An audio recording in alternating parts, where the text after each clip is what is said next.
I dreamt I was flying. My body was unbelievably light, and it felt amazing. The 360-degree view was beyond words. I'm flying right now. The wind feels nice against my cheeks, and my excitement can't be dampened. If I had these wings for real, I could fly wherever I wanted.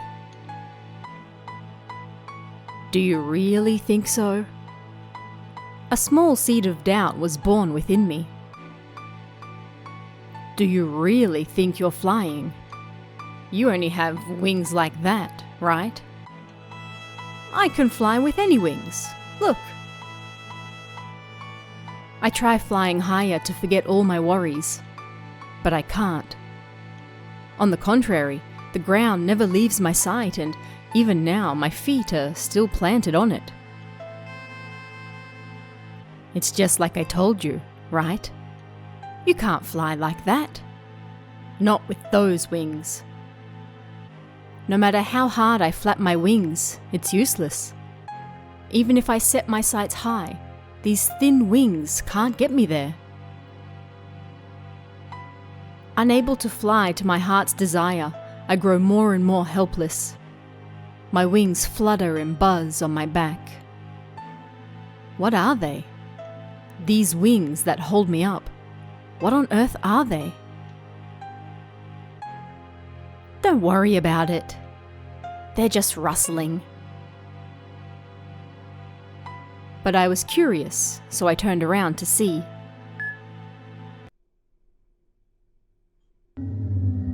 When I turned around, I saw wet, brown wings. They looked familiar. That thing I often see near my mother's feed in the corner of the kitchen. Kya! At that very moment, the wings disappeared and I went flying through the air. Losing the one thing that supported me, I fell. I could no longer tell up from down. I headed towards where I was supposed to be anyway. The ground. Tayako! Wake up! You're gonna be late. For a moment, the impact was blurred between dream and reality. For a moment, I didn't understand that someone had slapped my cheek. I fell towards the ground and then... No, it was a scary dream. The white hand that hit my cheek lifted again. I continued to stare at the woman standing before me, confused. Who was she again? Come on, wake up, sleepyhead. This time the pain in my cheek fully woke me up, and I flew out of bed. Mom! Morning. Morning? You seem to be having a nightmare, so I woke you up. Sorry. My mother smiled and opened the shutters. It was so bright that I squeezed my eyes shut. The sun had been hurting my eyes recently. I didn't like it. They called this astigmatism, right? The room itself and the colour of the carpet, it all looked somewhat different. I vigorously rubbed my eyes and was relieved to see that I could see properly again. I hated this brightness. Well, I'm about to do the laundry, so get changed out of your pajamas. You sweat so much last night. She was right. I was soaked in sweat.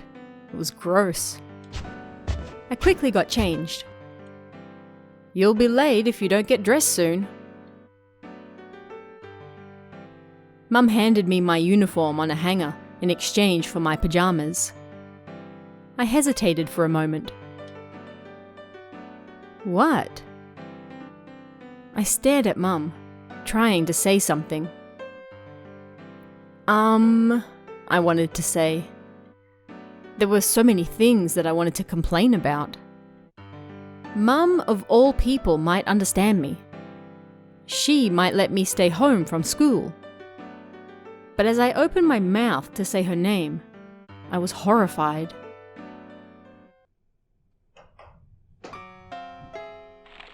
Instead of words, something I couldn't say out loud filed out of my mouth. It felt like it was crawling. The sound of its wings rustled. I couldn't say anything. I'd just worry her, and I thought that if I couldn't explain myself well, then she'd get upset at me. She's so scary when she gets mad, huh?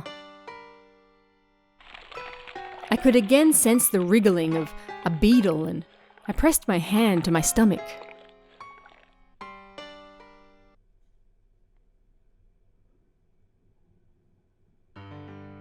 What are you doing, strange child? My mother's smile was kind. I quietly took my uniform. I did my best to utter quietly, "It's nothing." It felt like my body temperature had dropped to below freezing. It had to be because of all the sweat. "Hurry up and come down here." My mother took my pajamas and disappeared downstairs. I got changed into my uniform, trying to switch my mindset, and shoved my tattered textbooks into my bag. This everyday morning ritual spurred my depression. I'd repaired the torn pages with tape, but my heart was...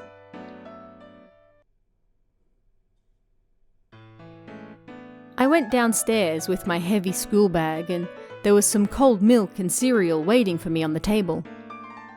Mum had to leave the house before me, so breakfast was always something light. I sat down, but I had no appetite. It took all I had to put the cup to my lips. Naturally, of course, after that dream I had. That dream. My mother came out with her makeup neatly finished and said, "I'm going now," poking just her head out. She noticed I hadn't touched breakfast and looked at me strangely. "What's this? You haven't touched your food." Crap. I couldn't worry her before work. I forced some cereal into my mouth to fool her. "I'm eating, see? Don't worry." This was a drill. I couldn't talk with food in my mouth. Choking on it would have the opposite effect. Worried, she entered the kitchen, put her bag down, and stood beside me. "Listen, Tayoko." She bent over, took the spoon from my hand, and put it in the milk-covered cereal. "It's natural that you're nervous about the tests you just had. They're your first since starting high school. But constantly fretting about the results isn't going to do you any good." So that was it.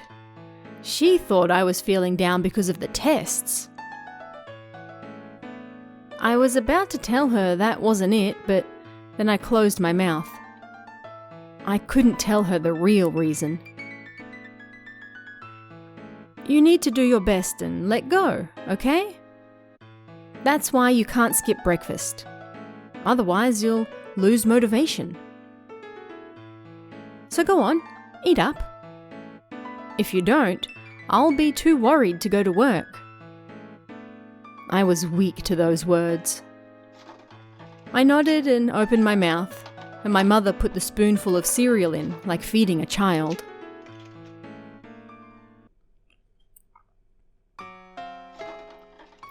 Each time I chewed, something crunched noisily. I didn't like it. The texture of the cereal felt like something else. What was it? It stabbed my throat like fish bones. This was... I suddenly remembered my morning dream. Those dark brown wings and that buzzing sound. The cereal bag rustled. With that sound, my thoughts drifted more and more to that dream. It's crawling up my throat. It's crawling up from inside me. There's no way. It can't be alive. But more and more I remembered the feeling of that disgusting creature crawling out of my mouth. Unable to bear it any longer, I threw everything up. The warmth of my mother's hand as she panicked and rubbed my back grossed me out, and I threw up again. The floor turned into a milky white ocean, full of dissolved sugar and floating black wings. They swam towards me, buzzing. It's still alive?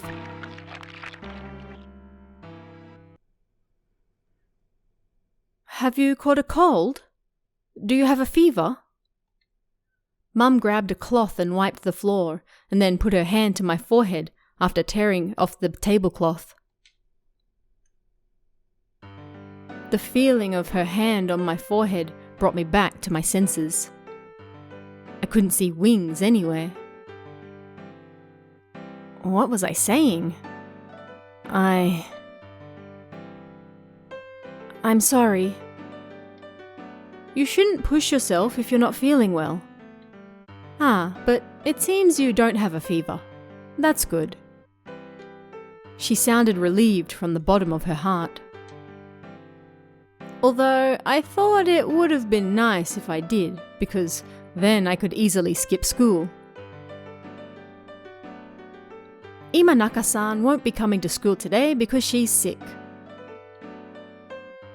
Once the teacher said that, I wondered how Azuma Kurumi would respond. She's not sick. Maybe she's actually dead. Would she think it was because of the terrible things she'd done? Maybe she'd feel responsible, turning pale and feeling anxious the whole day. Thinking that made me feel good.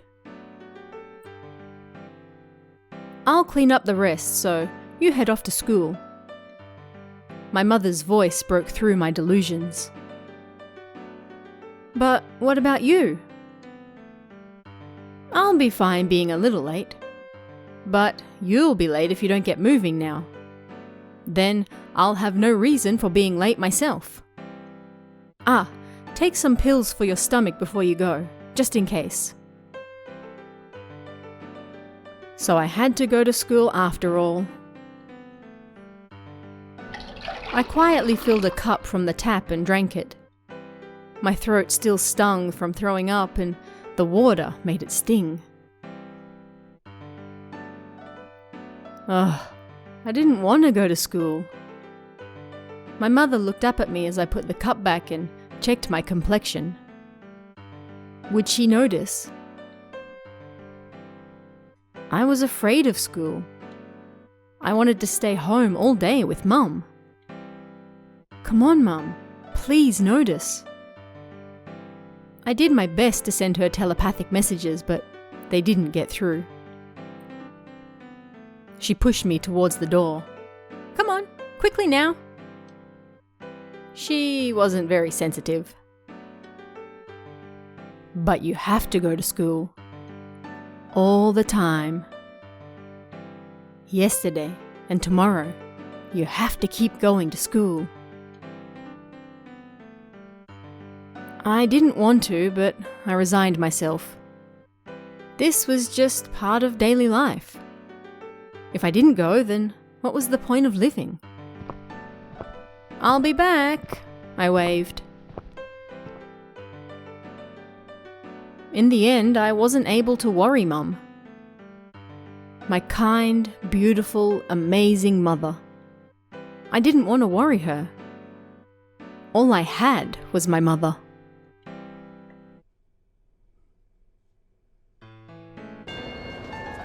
Fourth period was gym class.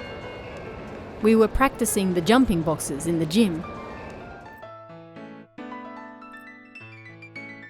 I never got changed in the changing room, but rather alone in the classroom when nobody was looking. I had to wait until everyone left, so I was always late to class. And thanks to that, the PE teacher, Mr. Todo, always got angry at me. "Imanaka, do you have a grudge against my class?" As I showed up late once again, he screamed so loud I feared my eardrums would burst. His rough, stern face terrified me. I didn't have a dad, so I wasn't used to grown men yelling at me like this, and his glare made me want to cry. "Unlike other classes, PE is something we do as a group. You're holding up the rest of the class if you alone are late." He glanced over at the rest of the class, still lined up. "Look, everyone's still waiting thanks to you." I continued looking at the ground and bit my lip. I was always the one everyone picked on. Then someone standing in line spoke up. "Sir, Imanaka-san doesn't use the changing room. That's why she's always late. She has no regard for group morals." Mean snickers spread throughout the line. "Is that so, Imanaka?" Mr. Todo asked, his voice washing over me.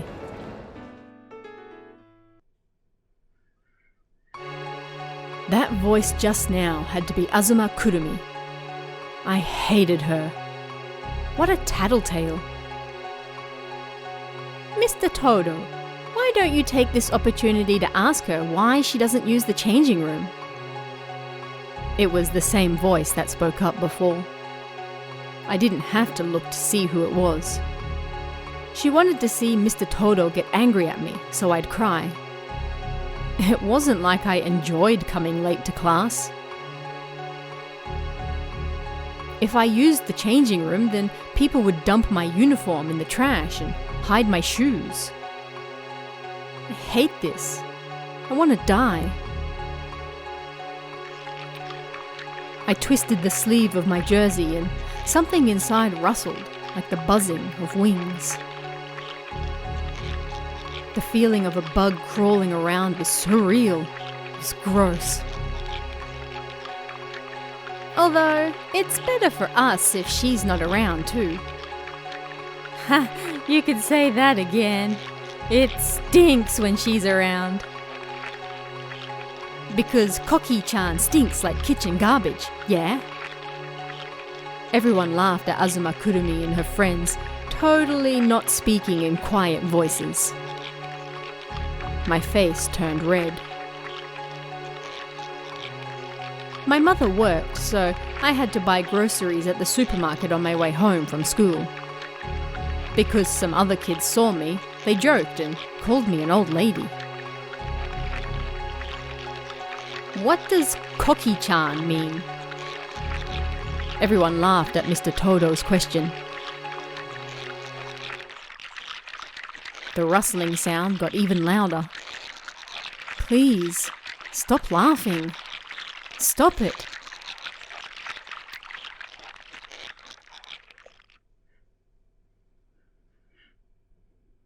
It doesn't matter. I'm not going to hold the class up any longer for Imanaka. Let's begin. Everyone grumbled and then dispersed. I lowered my head in his direction and then made my way towards the jumping box. Thank God, I was able to hold it in and didn't cry. I did well. Azuma Kurumi formed a group with her friends and they whispered to each other as they watched me. When I looked over at them, I almost locked eyes with Yumi, so I quickly looked away. None of the groups would let me join them, so I practiced alone. I didn't want Yumi to see me looking so lame. Until 2 weeks ago, she'd been an outsider like myself. Thinking about that made me feel even worse. Tabuchi Yumi was my best friend. She was the only friend I had when we started at this school, and I was her only friend too. She was bright and smart, but also full of pride, so the other students didn't like her. That was why her betrayal felt so sudden. I would never forget the shock I felt over it. I'm sorry. I'm going to be with Azuma-san and the others today. Her bitter smile and pitiful expression as she looked down at me floated in my mind. Why don't you eat lunch with other people sometimes, Tayako? I was dumbfounded at her sudden attack. She knew very well there was nobody else I could eat with. She left me frozen on the spot and moved over towards Azuma Kurumi's seat. Tabuchi-san, you don't have to put yourself out like that. She's not worth it. Azuma Kurumi said loud enough for me to hear. Because Imanaka-san has friends on the roof, doesn't she? Bullied kids should be friends with each other, right? Kurumi giggled elegantly. If I were her, I'd... Imanaka, it's your turn. Someone suddenly grabbed the scruff of my jersey, and I jumped. Mr. Todo glared frightfully at me. Seemed I had spaced out. What's wrong? You still can't jump over it. It's only 4 levels. But still... Everyone had easily cleared it so far, but I couldn't help that I was afraid. What are we going to do with you? You can't be afraid of the springboard. Come over here. I'll correct your posture. No thank you, I instinctively thought. There was a full-body mirror stuck to the wall behind Mr. Todo. The buzzing in my ears got louder. I'm okay, thank you. My voice trembled. I did not like mirrors. It's not okay. Come on, take a look. He grabbed my arm and dragged me over to the mirror. But I didn't look up. I mean, I'd see it. I would see the real me. Imanaka, everyone's waiting for you. The rustling of wings got louder. You mustn't look. The mirror sees all, just like it saw everything that day. The rustling deep in my heart got so big I feared it would explode. Was I really the only person who could hear it? Imanaka! Mr. Todo got angry at me, and I nervously looked up. There's a bug.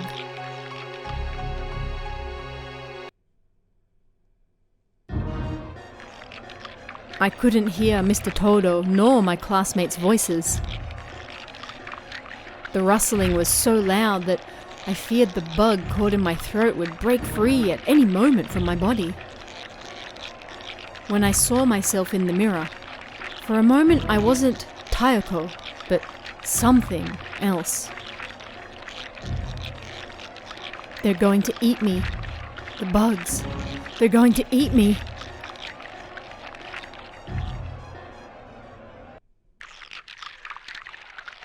I could no longer stand and slowly fell to the gym floor. For a second, a deep green colour sprang to life on the back of my eyelids. The moment my knees hit the ground, I threw up everything in my stomach. A pill was mixed in with the filth. The round pill I'd taken this morning for my stomach. Ah, I see. This was what was stuck in my throat. A massive chill ran through me. My breath caught in my throat. felt myself passing out. It's like I'm no longer me. I'm scared, Mum. Help me. Help Tayoko.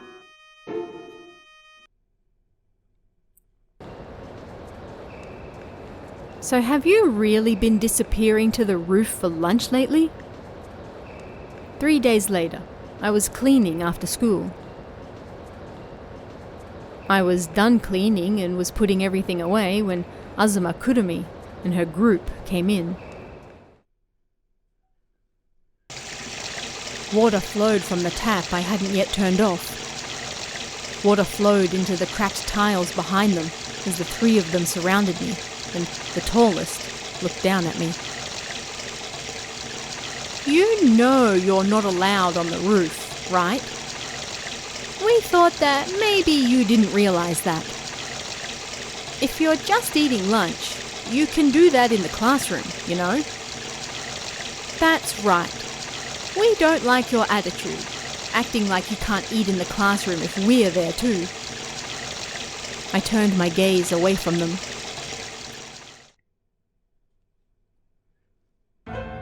I knew that it was forbidden to go up to the roof. A girl had jumped from there and killed herself long ago. And thanks to that, people no longer wanted to go up there because it creeped them out. And that was exactly why I was able to relax and eat up there. I didn't think it was scary at all. I knew exactly how that bullied girl felt. I also heard of one more rumor regarding the roof. People said that that girl was still up there, lending her power to other bullied girls. Should I try it out for myself? If it was true and I would never be bullied again, then... Ugh, this creep's grin makes me sick. Someone poked my left shoulder and then grabbed my hair. It hurt so much that I nearly screamed, but I managed to keep it in. Then Azuma Kurumi muttered, "Ugh, it stinks in here," and pinched her nose. A toilet should not stink this much. Kurumi laughed and looked around at her, seeing the others' agreement. Imanaka, you eat strange shit, right? Like scraps from the kitchen. The girl with bleached hair said. And you can't let people see that you eat that for lunch, which is why you go and eat alone on the rooftop, right? Ah, it stinks. Maybe she ate so much rotten food that she's rotting on the inside now too. They ignored me and continued laughing and talking about me. How cruel. If they were going to act like I wasn't there, then they should have just left me alone to begin with. I feel so bad for her mother, having a child like that. Nah, I reckon her mother's rotten too.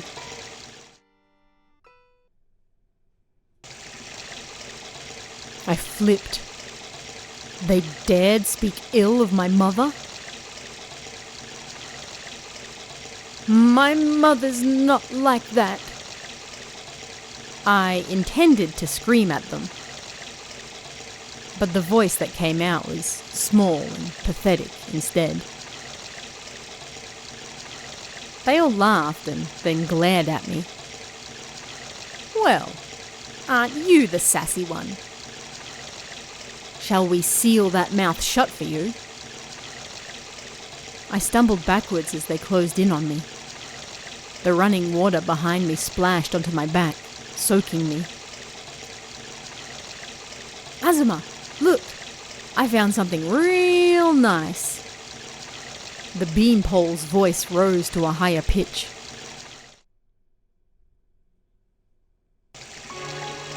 Oh my god! Is it dead? Looks like it's alive, although it's weak. Isn't that Imanaka's favorite? The bleached blonde whistled. It's one of her buddies that eats stinky leftovers. Why don't we have Imanaka-chan eat it? Eat what? I saw the tongs Beanpole was holding. They were the tongs used to pull rubbish out of the drain when it clogged. Something was being held at the end of them.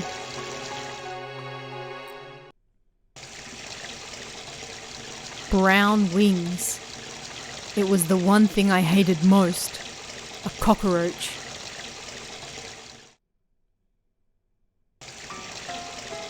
Imanaka-san, why don't you eat this? Azuma Kurumi grinned. Yeah, why don't you eat it? I want to see it. I want to know what it tastes like. Grinning, Beanpole approached me and thrust the tongs at me. Bleach Blonde pinned my arms behind me. The captured bug got closer.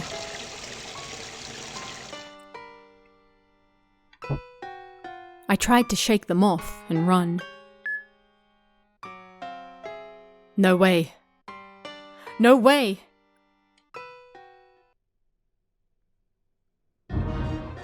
I shook them off and tried to run for the door, but someone tripped me. It was Azuma Kurumi. She knocked me down as I hit the ground. Then Bleach Blonde dumped the dirty water from the bucket over my head. With no energy to fight back, I sat there and took it. She scratched me! Bleach Blonde spat out hatefully. Let's mess her up. Beanpole yanked my wet hair and forced me to stand up. Azuma Kurumi took the tongs from her and held them in front of my face. Well then, what are we going to do, Imanaka-san? You pissed everyone off. She sounded both amused and resigned. I mean, all you can do is apologize to us from the very bottom of your heart, right? The tears that rolled down my cheeks only seemed to make them even happier.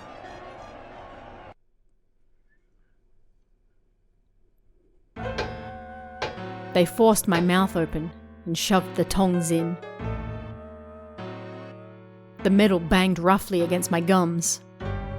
I tasted blood. The bugs struggled on my tongue, but they forced my mouth shut so I couldn't spit it out. Something crunched. The bug's feelers or wings or something caught in my throat and caused the contents of my stomach to rise. Oh, did she actually eat it? She's not even human. I could never do that. The demons enjoying my pain stood right before me. Even after the bell rang, I couldn't stand up, and I remained alone in the toilets, staring at the awful state I was in the mirror. Another version of me stared back from the mirror. I want to die. I cried my eyes out. Why was this happening to me? I never did anything wrong. Why wouldn't anyone help me? I hated everyone. Hated them so much. Maybe it would be better if I did die. Finally, I started to rot in the mirror. It was no longer me looking back.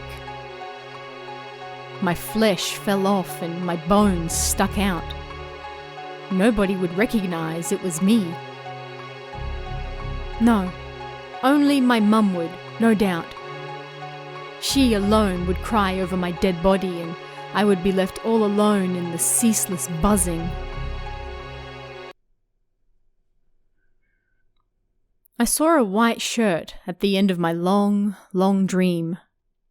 I smelt disinfectant. I tried to sit up and realized I was still in my sweaty jersey. Oh yeah, I threw up in the gym again. Pages turned nearby in the silence. I realized Miss Araki was on the other side of the curtain. Miss Araki? I called out through the curtain and heard someone stand up from their chair. The soft sound of sandals approached and the curtain opened.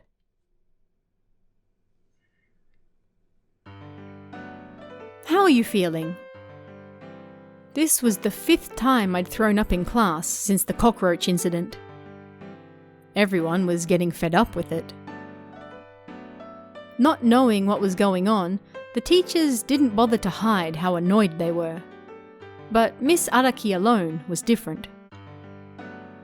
Things have been tough for you, haven't they? But this is a place of rest, so take it easy, she said. Those words made me so happy. Can you sit up? She asked, and I nodded my head, and then she hit me once on the back. All right. Seemed your body was reacting to gym class before lunch. Mr. Todo is worried about you too, Imanaka-san. Mr. Todo brought me here. Yes, along with Tabuchi Yumi-chan. Eh? Yumi? That made me kinda happy.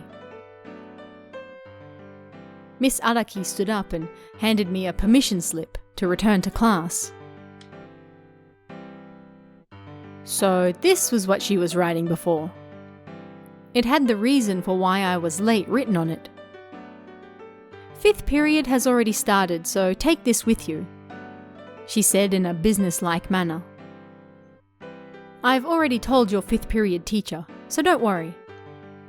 Although it might be a little tough, having skipped lunch and all. Eh? Normally she'd always tell me I could sleep a little more, but today she seemed to be chasing me out. To tell you the truth, I didn't want to return to the classroom. Miss, I'd like to go home early, I said timidly, although the atmosphere made it difficult to get the words out. You still don't feel well? No, I feel okay, but... I couldn't say the rest. Because Miss Araki continued. Then you should be fine. I can't let you go home early then. She smiled triumphantly, startling me. The way she so strongly stated she couldn't let me go shocked me. She'd never once spoken this way before. She continued, even more vehemently. Hey, what point is there going home? You need to try harder. If you're going to give up just like that, you'll never get anywhere in this world. Her words pierced my heart. You won't get anywhere like that. Miss Araki was so mean today. She'd never spoken like that before. How cruel. Tears rose to my eyes, I was so upset. Mum would be there if I went home. That was where I belonged. They're slowly driving you away, huh? My bedroom came to mind, the room I decorated with my mother. This spring we'd put up new wallpaper and carpets in there. That was my only sacred space. My private world, full of nothing but fun memories. A deep, green image. My mother was there, the only person who would wait for me.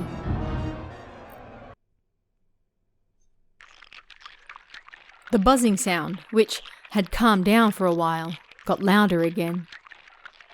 I grabbed my throat and tried desperately to stop whatever was crawling up. Then Miss Araki, her eyes upturned, said one more thing to me. "You really are weak, aren't you?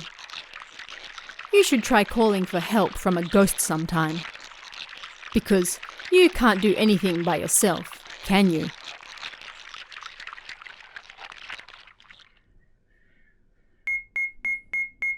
An electronic alarm went off.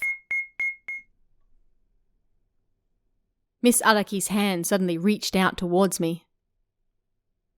"Time's up," she said, and as I stared at her blankly. "Hand me the thermometer." Thermometer? I was about to ask what she was talking about when I felt it under my armpit. Huh? When did that get there? Surprised, I stared at it. Miss Araki plucked it from my hands and looked over the digital display. Oh my, maybe it's malfunctioning. There's nothing here. She laughed and scratched her head. Well, regardless of whether you have a fever or not, you've been throwing up and you don't look well. What do you want to do? Do you want to go home early and rest? Eh? Something didn't feel right. Like the scene in a film had suddenly changed to something else. The image of Miss Araki with the fearsome look on her face was nowhere to be seen. But you just said... As I was speaking, I realized something. I couldn't see the permission slip to go back to class anywhere. Thinking I might have dropped it, I ran my hands over my shirt and the nurse laughed and asked me what I was doing. I can't find the permission slip. She looked at me awkwardly. Sorry, I haven't written it yet. There's only one period left and I thought you'd want to return home early anyway. Eh? I can go home? That was a surprise. It was entirely different to before. Yeah, why not? You're exhausted after your tests, aren't you? At times like this, you should rest up to get better soon. Relieved, she smiled brightly at me. So I could go home early. That mean nurse I'd seen before really was just a dream. Maybe I was losing it because I was having so many bad dreams recently. I grabbed the bag with my gym clothes and rushed out of the nurse's office. We had music for 5th period, meaning everyone should be in the music room, so I ran straight for the handle of our classroom. Oh, if it isn't Imanaka-chan. I was mistaken, thinking that nobody would still be in the room. Several people turned around as I opened the door. Azuma Kurumi was amongst them. Seemed they were skipping class and playing cards instead. Hey, Koki-chan! How are you feeling? They laughed in amusement. I ignored them and quickly got ready to go home. I did my best not to look at them and returned to my seat. I wanted to go home as soon as possible. I originally wanted to get changed back into my uniform, but my jersey would have to do. Azuma Kurumi stood up and approached me as she saw me stuffing my books into my bag. You're going home? But we still have 1 period left. She put her elbows on my desk and looked up at me. I bit my lip. Don't answer her. Don't look at her. "Hey, Imanaka-san." She started like she was about to say something, and the buzzing echoed in my ears. "Is there anything fun in your life that makes it worth living?" The rustling grew louder. "Shut up! Shut up!" The buzzing deep in my chest got even louder, like it was telling me to leave school right away. It was no longer just one bug nesting inside me. They'd multiplied in number, swelling, and soon they would consume me whole and escape. I violently grabbed my bag.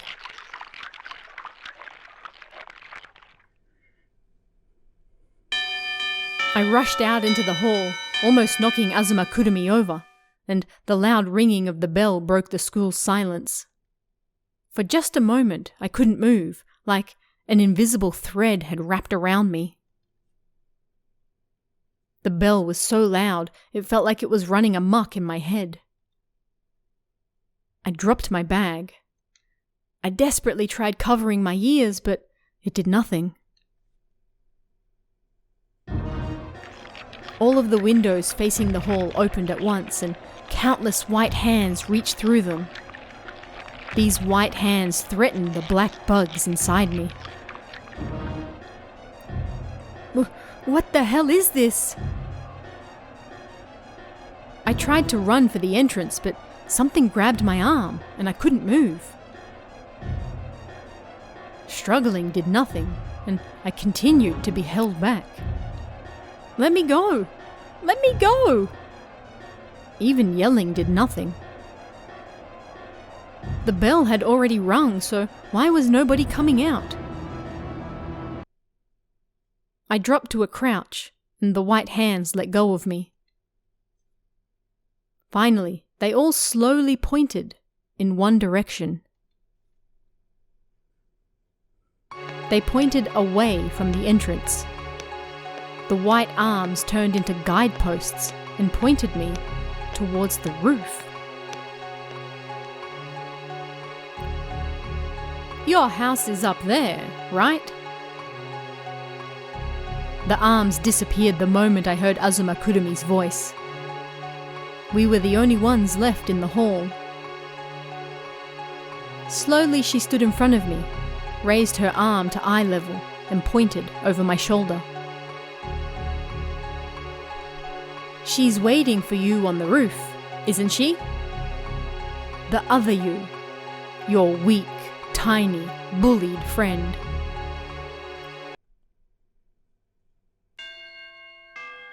The bell rang. It was soon followed by the noise of chairs moving inside various classrooms and doors opening. Dumbfounded, I suddenly returned to the normal world. As people filed into the halls, they looked at me suspiciously as I crouched on the floor, then walked right by me. What on earth happened just now? Azuma Kurumi was gone as well. I picked up my bag with shaking hands and ran straight for the exit without looking back. How scary. How scary.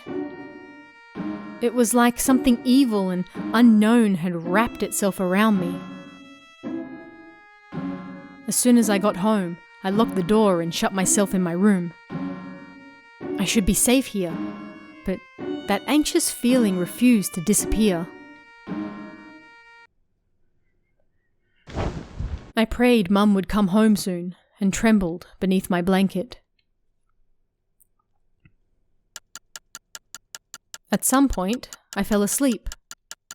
My room was dark when I woke up. I've been asleep for 5 hours. I looked at the clock in amazement. Lately, it felt like the same things kept repeating over and over. Sleep, wake up, eat, go to school, rinse and repeat. That's what life is, isn't it? Yeah, That was true. I calmed down after my nap.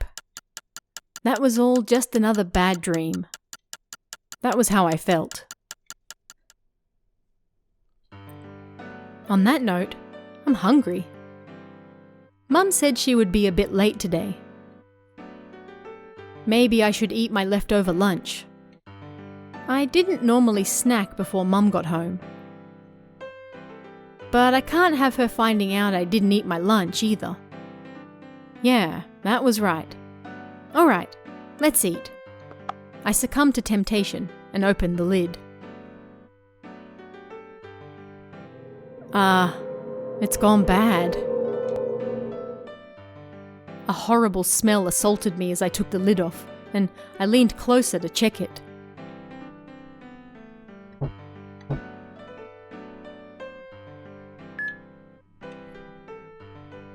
I'm probably just imagining it. It stank like it was rotten, but only for a moment. It was just the smell rising from the steam coming off the rice. All right, time to dig in. As I took my first bite, I realized just how hungry I was. Thinking about it more closely, I'd thrown up breakfast too. The rice was so good. But you best drink some tea or something with it too. My mother suddenly called out and I choked on what I was chewing. See? I told you. I coughed. Panicking, I turned to look at her as she leaned against the door. I thought you were supposed to be working late today. I came home early because I was worried about you. Hearing that she came home during such a busy period at work because of me made me feel all warm and fuzzy. But more importantly, what's that? You were so sick that you couldn't even eat lunch today? Uh-oh. Busted. My mother's sharp tone made the food suddenly lose its flavor. She looked at me, sighed, and then said, I'll get you some tea, so bring it downstairs to eat. Then she left the room.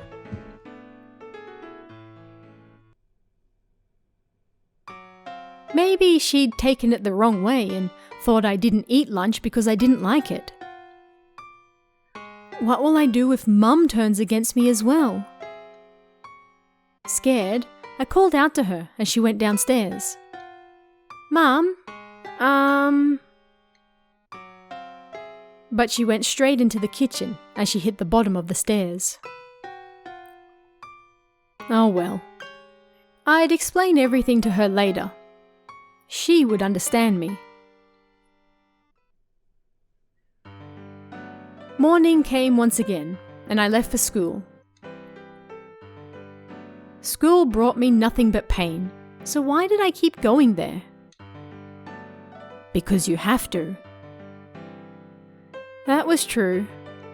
I went to school because I had to. But something different to usual happened. I spoke to Yumi for the first time in a while. We were split into pairs for an experiment during science class, and Baldy put us together. Thank you, sir.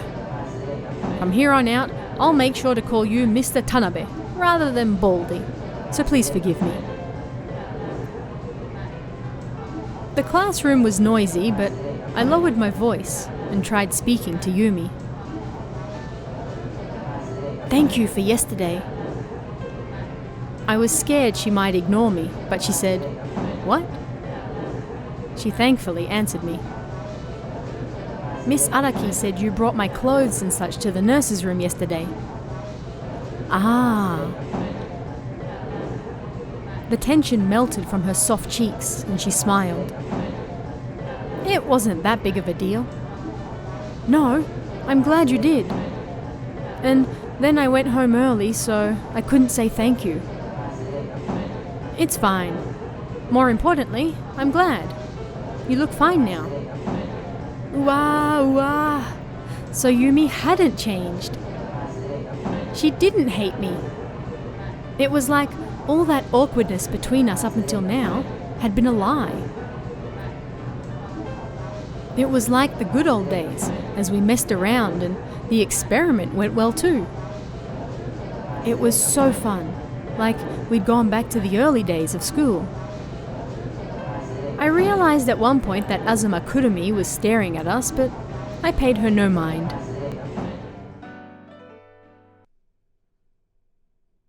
If we could just be friends again. During the next period, I secretly wrote a letter to Yumi. I told her that I knew there were things about myself I needed to fix, but I wanted us to be friends again. I wrote about Azuma Kurumi too. Yumi probably didn't know just how mean and cruel her bullying had been. Before I knew it, I'd filled in 2 whole pages. I folded them into the shape of a t-shirt, then handed it to the person behind me to give to Yumi. Everyone always handed letters around like this during class. I wondered what Yumi would think of it. I hoped she'd reply soon. I wasn't paying attention to class at all. My mind was excited and full of other ideas, like what if we made up and then left school together to eat hamburgers or something? But I didn't get a reply. The bell was about to ring. Maybe I made a mistake. Yumi was the smartest in the class and maybe she didn't like being interrupted. But once class was over, Azuma Kurumi would no doubt step in and we wouldn't be able to talk alone. And that's why I wrote you the letter. At that very moment, Azuma Kurumi dropped something from the chair in front of me. It was a crumpled up piece of paper, maybe some notes she'd messed up. She didn't notice that it had fallen and continued copying notes from the board. Oh no, that rubbish on the ground is going to bother me now. It was close enough for me to grab with my feet and I couldn't stop thinking about it.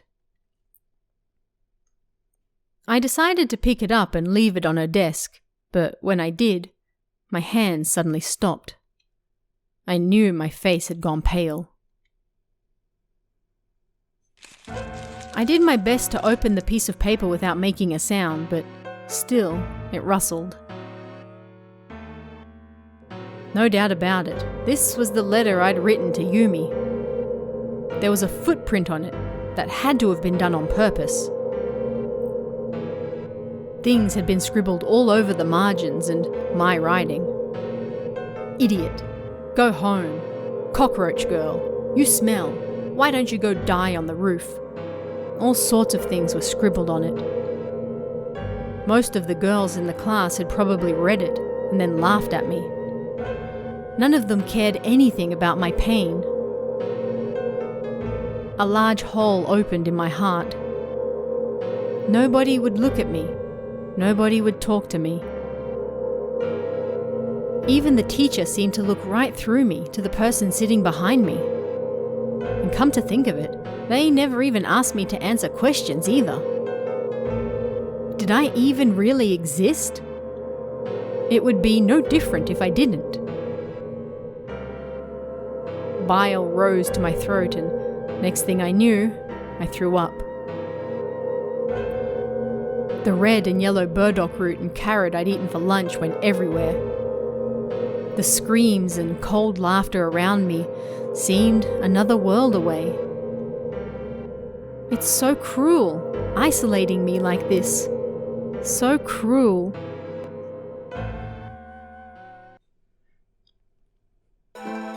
That night I went home and cried.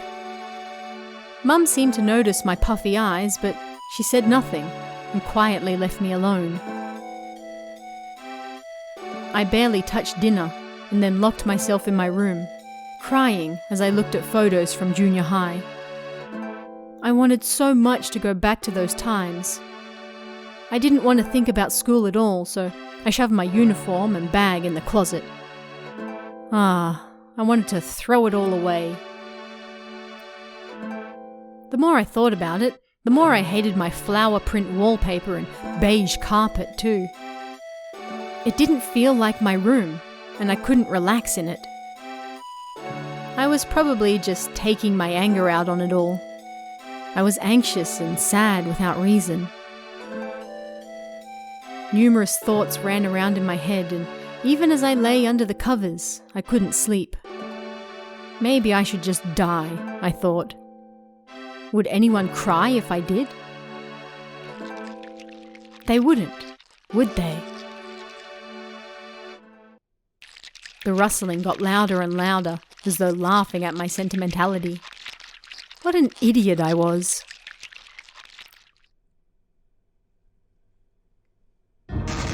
Suddenly, a horrible ripping sound echoed throughout the room, and the skin on my arm tore and fell off. I didn't even have time to scream before my left foot followed it. There was no pain. What was going on? Was this a dream? I thought that bright red blood would spurt forth from the open wound.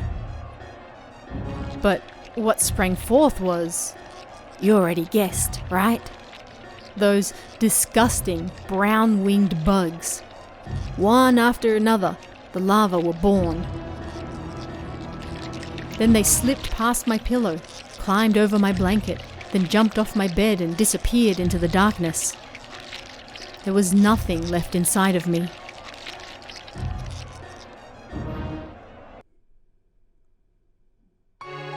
I was hollow.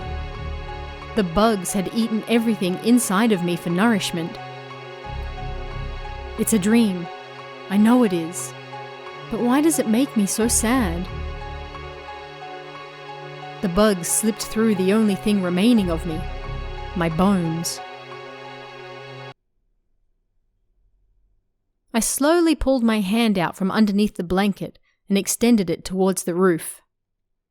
I was fine. There was nothing wrong. So many strange dreams. What was going on with me lately? I could at the very least be happy in my dreams, so why was I subject to such cruelty even as I slept? It wasn't fair. Why does this only happen to me? It's unfair. I tossed and turned in bed. I covered my ears and curled up into the fetal position to try and sleep, but I couldn't find any sense of security. I struggled to breathe, and whenever I fell into a shallow sleep, bugs crawled up in my throat. Go away. Just leave me be.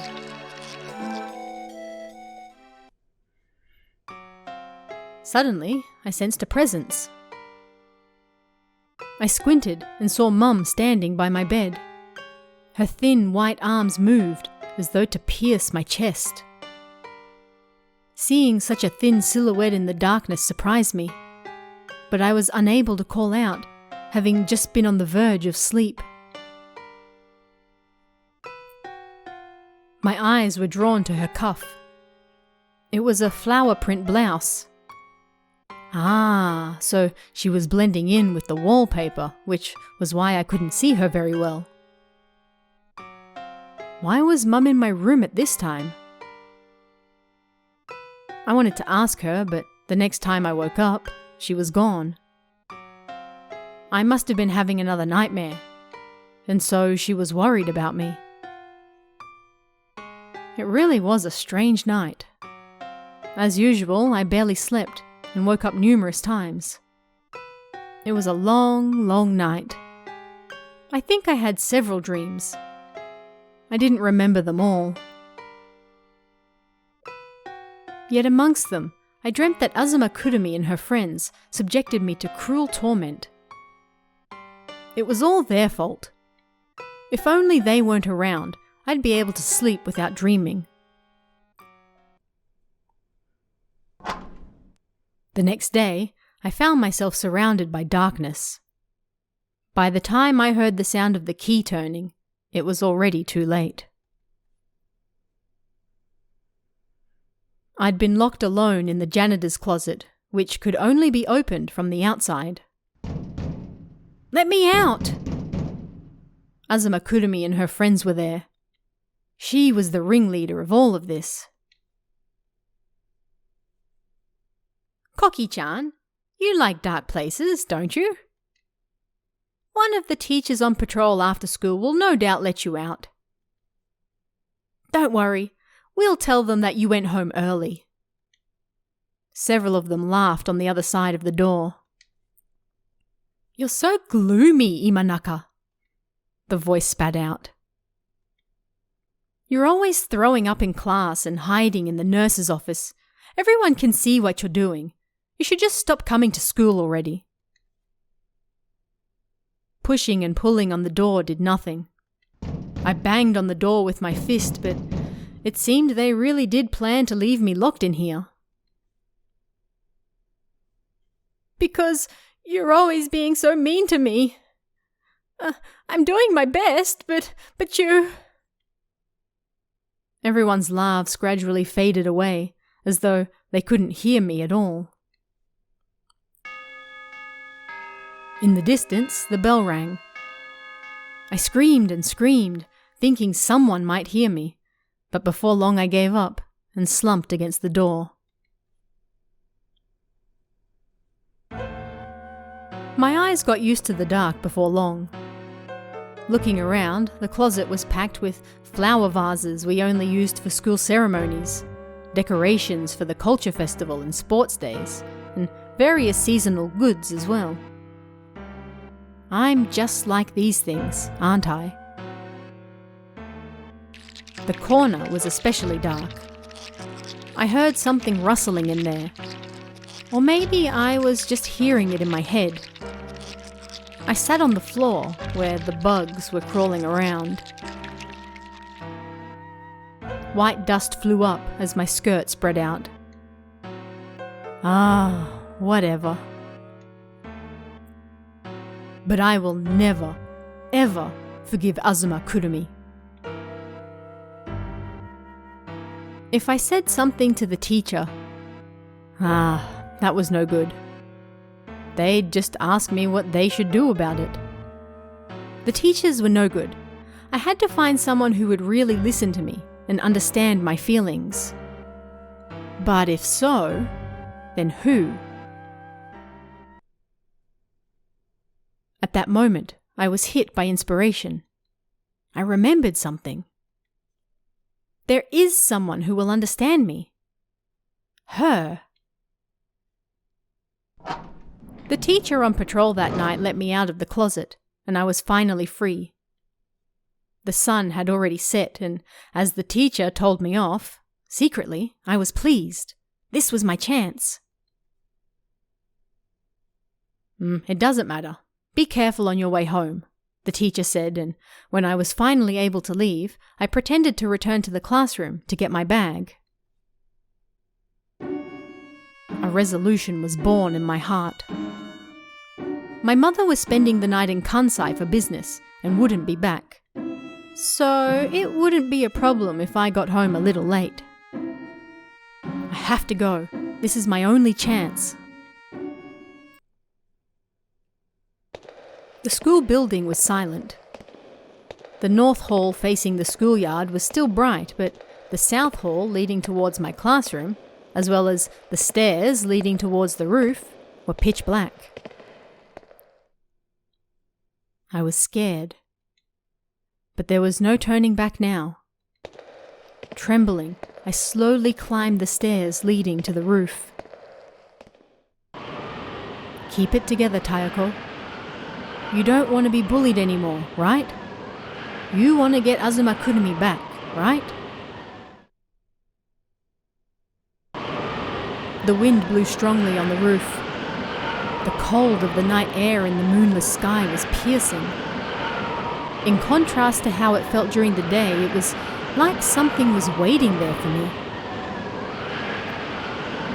I froze in fear.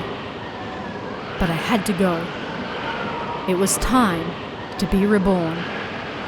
Summoning what little courage I had, I climbed over the wire mesh.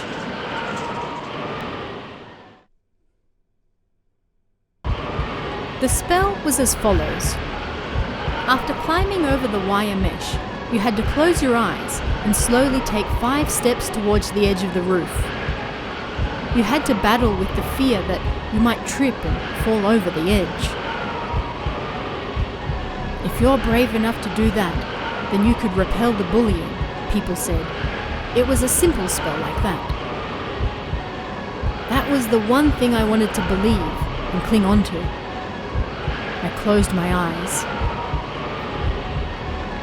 1 step. 2 steps.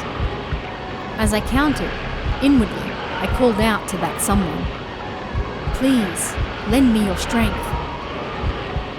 I've never done a single thing wrong, and yet still people treat me cruelly. What on earth should I do? 3 steps. The buzzing sound got stronger, as though trying to battle the wind. It wasn't just inside me. It was like it was buzzing around my ears for real. 4 steps. I wasn't imagining it. Something grazed my cheek. 2, then 3 bugs hit my face. I staggered against the wind and then stopped.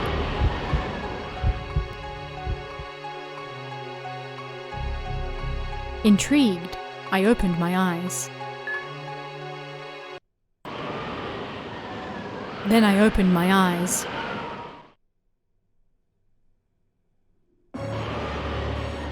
She was in front of me. They're disgusting, huh? Disgusting, she said. The torn remains of her lips showed where her mouth was supposed to be. Disgusting, right? All of them. It was a girl. A girl or something. She wrapped her arms, almost falling off, around my neck, and then wrapped her legs around my torso, hanging off me. That face didn't at all resemble that of a living human being. One of her eye sockets was empty and the other was connected merely by the nerves, the eyeball hanging out. Her nose was caved in and her lips, supposed to be protecting her naked gums, had already rotted away. She still smelt like something alive, like the scent of blood. I froze in fear. She clung to me tightly. I could barely feel her weight, so how was she so strong? All of the hairs on my body stood on end, and my eyes drifted down to the white bone poking out of her arm. I screamed as she tore open my throat, and her laughter filled the air like that of a wild animal.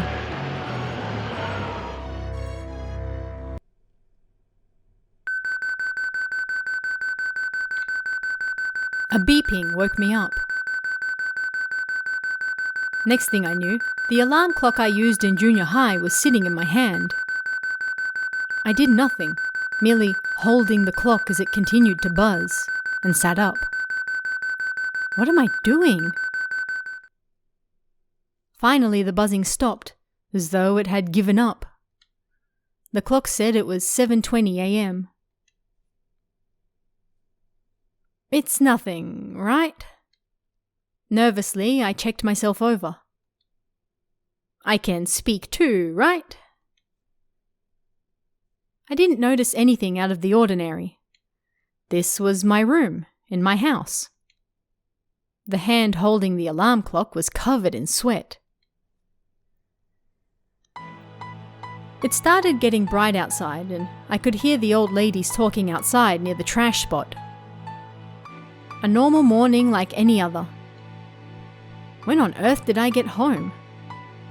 I'd even gotten into bed without changing out of my uniform. Something felt strange. Tayako! Mum was coming to wake me up, so I panicked and jumped out of bed. Morning, Mum! Good morning."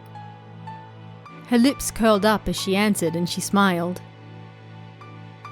"And good night. Forever." Eh? I couldn't escape. She thrust the knife she was holding into my neck.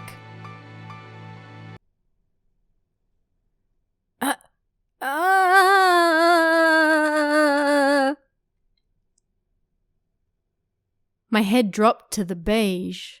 No, you're wrong. Carpet below. It was green. Mum picked it up respectfully and held it to her chest. It was the same way new mothers held their babies, like I'd seen on TV. Mum lovingly cradled my head, like a baby who'd just been born, and smiled at me. An expression like the Holy Mother painted her face, an expression I'd never seen before. No, this was all wrong. It wasn't real. In reality, it's deep green. I mean, I'm right here. I'm alive. It's a dream. A dream. I'm alive. Hey, Mom. Mom. The loudness of my own voice shocked me, and the next moment, I woke up. 2:25. It was late and the morning still far away. My face was a mess of tears, sweat, and snot. Thank God I didn't have a mirror in my room. I no doubt looked like crap. The dream was so vivid. I couldn't tell where it started and where it ended. When did I get into bed? When did I fall asleep and wake up? Water. I staggered to my feet to look for my slippers. My throat was so dry, I had to get some water from the kitchen. It felt like I had screamed in real life as well, not just in my dream. But my feet didn't touch the floor. I touched something strange that most definitely wasn't my slippers. It felt like I'd squished something. That sticky substance splashed up the back of my legs. Gross. I had to turn the lights on. Yet my body froze and refused to move. Something was climbing up my pants and onto the bed.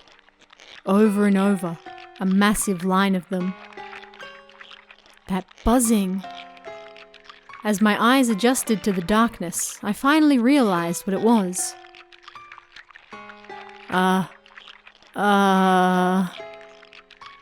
They covered the floor. No, not just the floor. The reason the room was so dark wasn't just because it was night.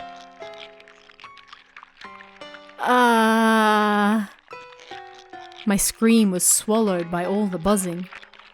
The room was full of a frightening amount of black cockroaches.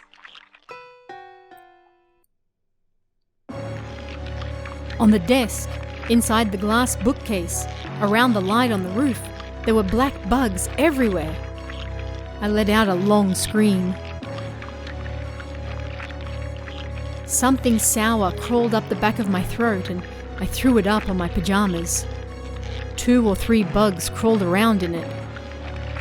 It came up with the udon I'd eaten the night before, and I thought, it still hasn't digested yet. Cockroaches poured out of my mouth, one after the other. Out of my mouth. Out of my mouth.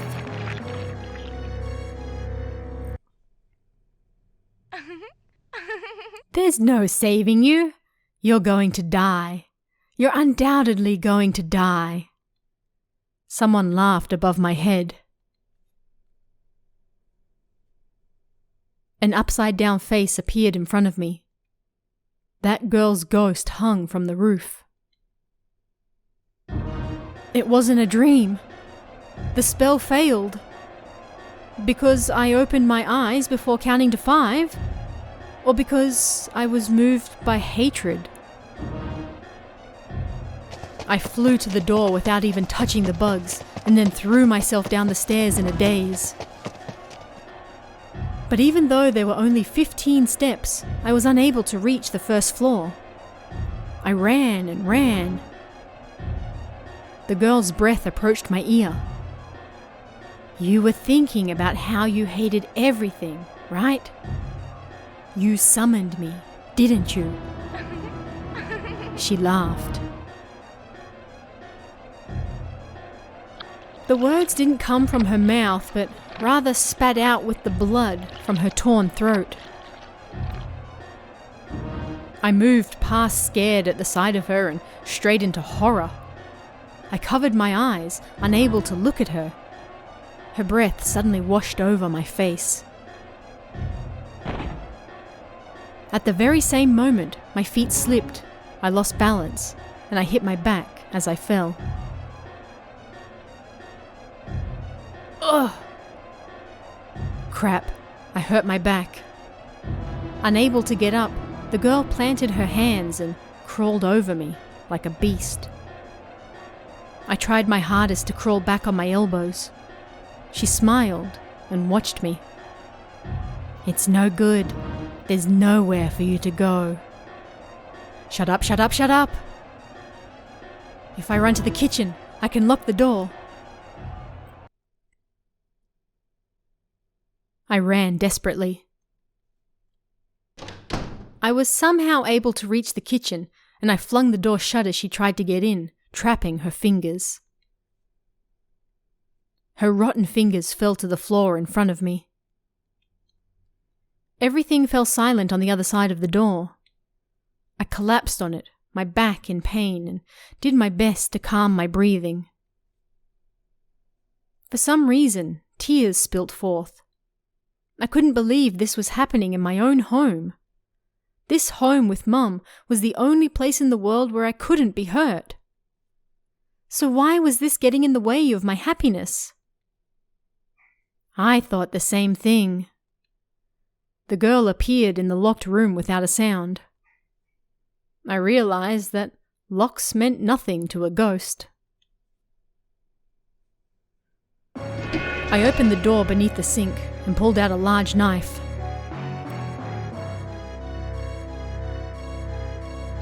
My hand trembled, but I put both hands together and turned the knife towards the girl. Her eye, if it was of any use, looked right at me. She spoke as though wondering if I could hear it. "You mustn't believe that any place can be safe. Pain doesn't change, regardless of where you go." She laughed and slowly approached me. I wanted to run, but I couldn't move. Even just holding the knife was dangerous. Finally, she stood right in front of me. Then, with her twisted smile, she fell on the knife I held in front of me.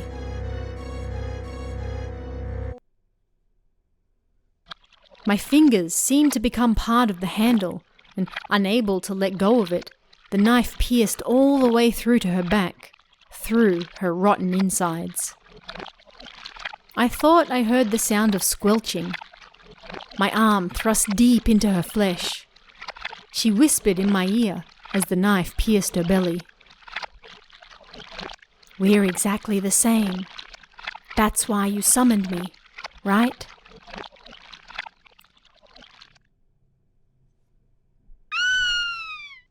A scream tore out of my throat. I was unable to remember everything that happened that hellish night. I didn't know what was real and what wasn't. There was only one thing I did remember. You are me. That's why I'll turn a blind eye to what happened today.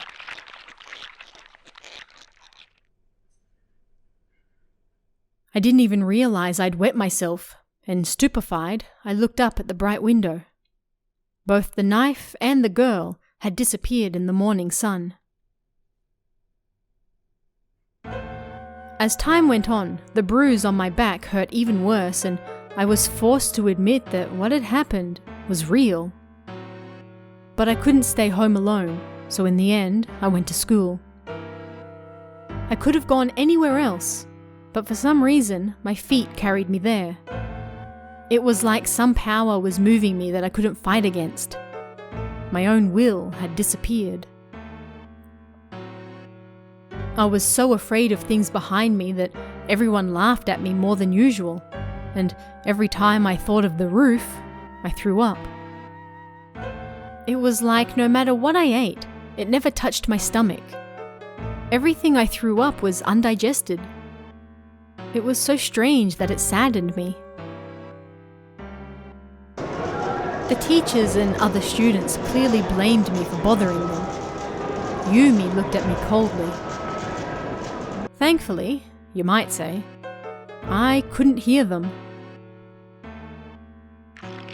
Other than the splitting sound of buzzing, I couldn't hear a single thing. And I was too scared to go home after class ended. Ghosts couldn't work during the day, which was why I was saved. But what about tonight? Maybe this time I'll be killed for real. Did something happen? Mum asked as she sat opposite me at dinner, putting her chopsticks down. No. I shook my head. Why? Why was I able to hear my mother's voice when I couldn't hear anything else? The buzzing was so loud. And it wasn't just that I could hear her voice. It was like her voice was the only thing I could hear. Everything terrified me. I couldn't help but feel like everything was out to get me. The buzzing inside me was more than an illusion. And it wasn't just cockroaches. There were worse things too, like maggots as well. The fact that I could feel these things crawling around inside me was odd. I shut myself in my room and trembled at the approach of night.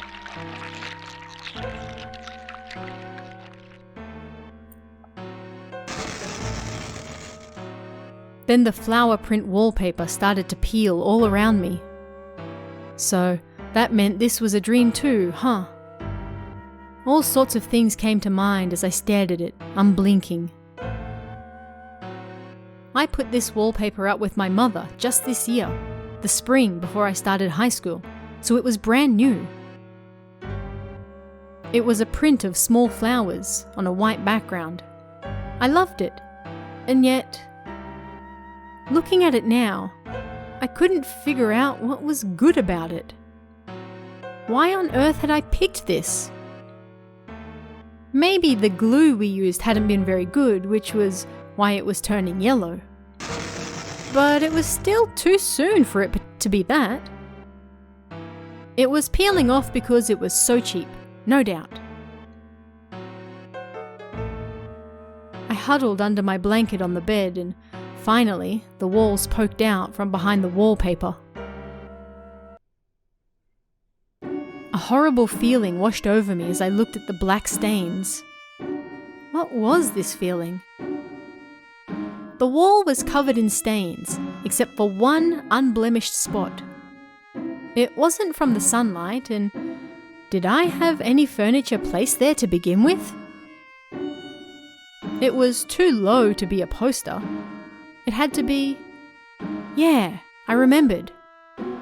It was the full-length mirror. I nagged my mum about it in junior high and had her attach it to the wall. But hang on. Something was strange. Why did we remove a mirror I loved so much and then change the wallpaper? Because the mirror scared me. No. It was after they forced me to eat that cockroach. There was no reason to remove the mirror. Yeah, that's right. That mirror was still there when I started high school. No doubt about it. I remembered looking into it and admiring my new uniform. And if so, that meant my memories of changing the wallpaper before I started school were wrong. It all became clearer. I didn't put that wallpaper up before I started high school. It wasn't something I picked at all.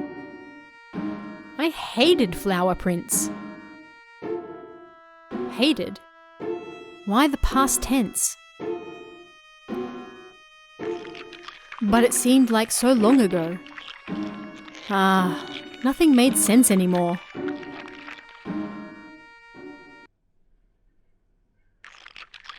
Rustle, rustle. It's creeping up on you. Why had we put that wallpaper up? Because you had to hide something. No.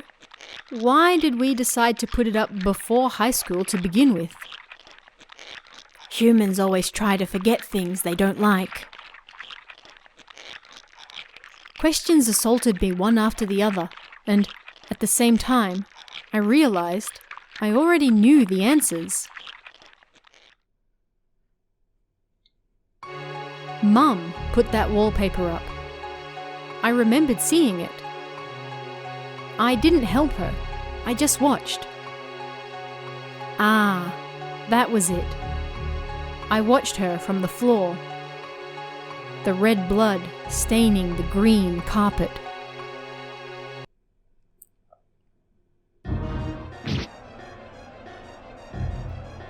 I remembered that sound. The reality might have been a little different. It all happened so fast that I was unable to react.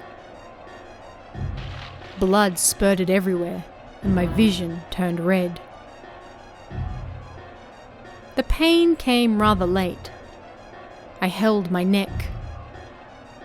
There was an obvious difference between the joints of the skin, and from that difference, warm flesh and blood flowed out freely. My mother stood before me.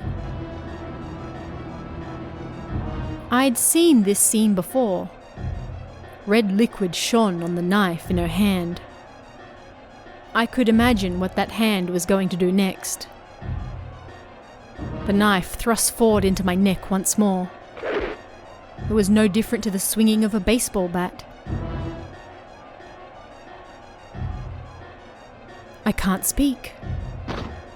An indescribable pain assaulted me at the same time I realized my vocal cords had likely been cut, and I fell head over heels to the ground. Standing over me, my mother brought the knife down and plunged it in even deeper. Finally, I felt my organs poking out from the wounds in my stomach. Why? Why? Why?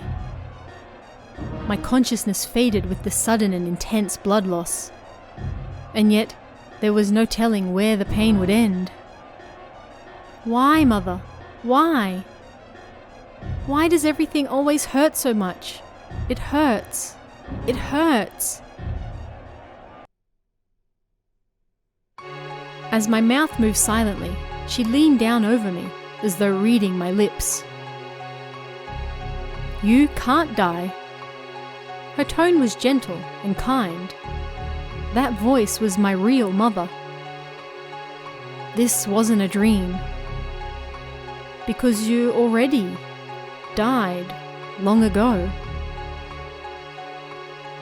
Look, she said, lifting her head. I followed her gaze the best I could and looked in the mirror there. And there I saw my true self. My blood on the walls. The life-sized mirror watched over my final moments. I'd seen this scene before. I knew I was dead. I'd just forgotten about it.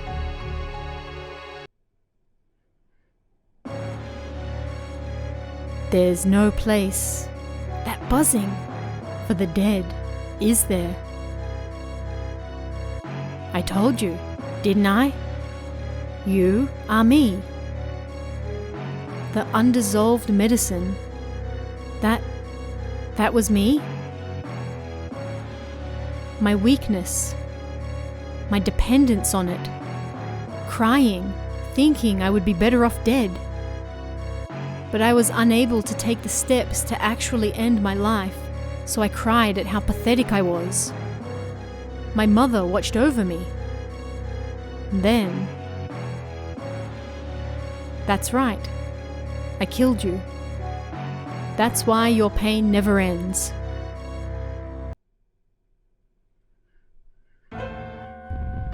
A rush of memories washed over me. The false wallpaper and carpet all came down at once. I was dying at this very moment. Each of my memories from life repeated like a dream. That was it. So that buzzing wasn't my nightmares trying to seep in. It was trying to wake me up. I was eaten by bugs. The bugs died inside me, and now I was dying inside them. My memories were eaten by those bugs. Starting tomorrow morning, a new Tayako would again dream. Dream of when she was alive. Dream of death, which had become a reality for me. I tried to look up at Mum, but there was no strength left in my eyelids. Sleep came for me rapidly. I watched the bugs eating Imanaka Tayako in the mirror spread their wings.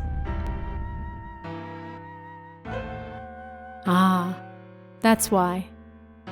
The bugs were still eating my body in the ground at that very moment.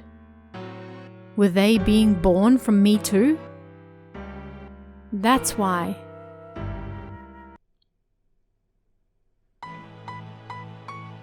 I dreamt I was flying. What an amazing feeling. How wonderful.